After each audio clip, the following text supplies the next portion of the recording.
তিন বছর পর আইপিএলের ফাইনালে উঠেছে কলকাতা নাইট রাইডার্স। দুর্দান্ত ফর্মে থাকা দুইবারের চ্যাম্পিয়নরা যখন তৃতীয় শিরোপা জয়ে স্বপ্নে বুঁদ, তখন হিট স্ট্রোকে আক্রান্ত হয়ে হাসপাতালে ভর্তি হতে হলো দলের মালিক শাহরুখ খানকে। ফাইনাল ম্যাচে শাহরুখকে কলকাতা মাঠে পাবে কিনা তা নিয়ে রয়েছে সংশয়। ফাইনাল জয়ের পর দিন দুপুর 1টায় অসুস্থ হয়ে আহমেদাবাদের কেডি হাসপাতালে ভর্তি হন শাহরুখ। আইপিএলে প্রথম কোয়ালিফায়ারে কলকাতার মুখোমুখি হয়েছিল সানরাইজ হায়দ্রাবাদ। সেই ম্যাচ দেখতেই শাহরুখ খান যান আহমেদাবাদে। ম্যাচের সময় দলকে সমর্থন দিতে ছেলে আব্রাহান খান এবং মেয়ে সুহানা খানকে নিয়ে মাঠে উপস্থিত ছিলেন তিনি। পুরো ম্যাচেই মাঠে বসে উপভোগ করেন শাহরুখ। কলকাতা জয়ের পর ছুটে যান সমর্থকদের কাছে।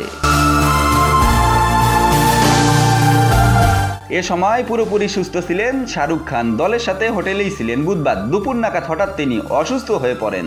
এরপর তাকে আহমেদাবাদের কেডি হাসপাতালে নিয়ে যাওয়া হয়। চিকিৎসকরা জানান, ভারতের আহমেদাবাদের চলমান তাপপ্রবাহের মধ্যে পানি শূন্যতায় আক্রান্ত হয়েছেন বলিউড তারকা শাহরুখ। আহমেদাবাদের একটি গণমাধ্যম জানিয়েছে, প্রাথমিক চিকিৎসা শেষে শাহরুখকে হাসপাতাল থেকে ছাড়পত্র দেওয়া হয়েছে।